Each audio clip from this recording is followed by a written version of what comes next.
निवेदन घ्या, फोटो काढा अन फाईल गाडा. सिंधीच्या जीवावर सरकारची बेफिकिरी, आता टाळनाद आंदोलनाने सत्ताधाऱ्यांची झोप उडणार. आपण पाहत आहात GD न्यूज, बातमी म्हणजे थेट वास्तव. सिंधी रेल्वे शहर व परिसरातील नागरिकांसाठी ग्रामीण रुग्णालय ही केवळ मागणी न राहता जिव्हाळ्याची आणि जीवनमरणाची गरज बनली आहे. मात्र वर्षानुवर्षे निवेदन देऊनही आजतागायत येथील प्राथमिक आरोग्य केंद्राला ग्रामीण रुग्णालयाचा दर्जा मिळाल्याने नागरिकांना गंभीर आजार, अपघात व प्रसूतीसाठी वर्धा, सेवाग्राम आणि सावंगी, मेघे येथे धाव घ्यावी लागत आहे. वेळेत उपचार न मिळाल्याने अनेक कुटुंबे आर्थिक व मानसिक त्रास सहन करत आहेत.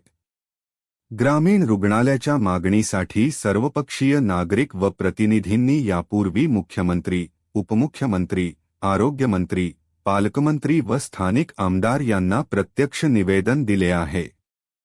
हे निवेदन मार्च 2026 पर्यंत सिंधीला ग्रामीण रुग्णालयाचा दर्जा द्यावा या ठोस मागणीसह सरकारी व प्रशासकीय कार्यालयात सादर करण्यात आले होते.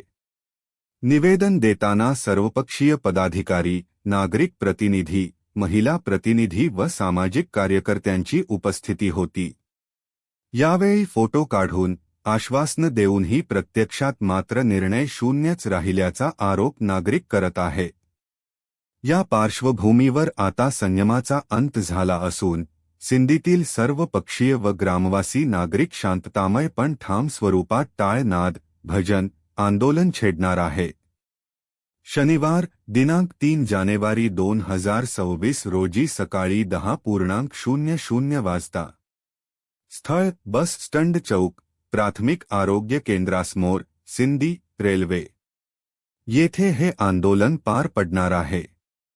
महत्त्वाची बाब म्हणजे या आंदोलनाची माहिती सिंधीतील नागरिकांच्या व्हॉट्सॲप ग्रुपवरून मोठ्या प्रमाणात व्हायरल झाली असून सोशल मीडियावरूनच आता प्रशासन व मंत्र्यांना जाब विचारला जात आहे.